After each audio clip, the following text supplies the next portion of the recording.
There's a lot of things out there now that don't require a lot of technical skill to use, but you can still get the message across. Things like many eyes and swivel and those types of things, which are a fantastic starting point. I've been using Swivel lately for basic chart visualization and graphs and stuff. Google Charts, when I do development and I just want really easy, quick charts to show up on a page that I build, I use Google Charts. There's Wordle, if you want word clouds to be easily generated, they're kind of static. Many eyes is another good example.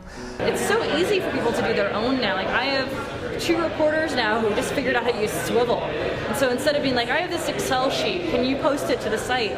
They're putting it in Swivel, they're posting the doc data for everybody, and then they're making their own bar charts, which is great. A lot of like Swivel and Regini and these kinds of things have at least a basic tutorial, if nothing else, if not a code repository and a forum. The level of sophistication in a map that a lay cartographer can make just by using Google products, easily accessible on the web, it's pretty astonishing what you can actually do just making use, if you know kind of how you want to combine some of those things and make use of them. You need knowledge in social science, you need to know the tools, you need to know your target group, and you should be addicted to technology, and you should have a kind of a vision.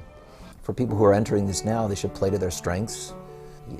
There's not just one kind of person doing this sort of thing. As I mentioned, there are people who are specializing different ways, who make maps, who make animated diagrams, who deal with data. From an educational standpoint, I think in addition to graphic design and computer programming are all very helpful, but a knowledge of statistics is also critical to doing this well. And so I expect that each of those will be things in the tool belt of this next century's journalists. I mean, I think the start is like do it with a subject you're comfortable with. Do it with something you know. Do it with something that you care about. Just probably super generic advice. That's like the bar chart of advice. but and I think you just get started with one, right? Like, and then you build on that as it grows. While you obviously need to know enough technology, be it whatever form you want, Flash, HTML, JavaScript, processing, and so on, to actually like you really want to think a lot about like what is important to show here and how can I design it in a way that's clear and like brings across the point of the story I'm trying to tell. Just because it's just you, that doesn't mean that you're never going to be able to pull it off. There are a lot of people who can pull off a lot of amazing things by themselves. To keep abreast of what's happening nowadays, one, there's a real active blogosphere, so blogs like Infosthetics, Flowing Data, Visual Complexity, and there's many others that I've left out. A great place to keep up kind of interesting discussions and debates within the field. A little more academically, there's a conference called the IEEE Information Visualization Conference, and that's one of the primary venues in which researchers are publishing papers about what they see as the state-of-the-art of visualization and where they share new technologies that are being developed. It's a weird time. It used to be we have to explain to people what dig was and what visualization was, and now, we're getting calls from,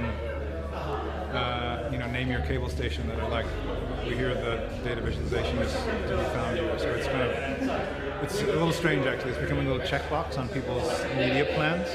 I'm not sure if I think that's the best thing ever or the worst thing ever. I'm leaning towards it being the best thing ever. I think you see really interesting groups doing fantastic work, like the folks at Stamen Design in San Francisco. Is it a whole movement? It's a bit hard to say because I think we're still in a really nascent stage, but I'd say the initial signs are very positive.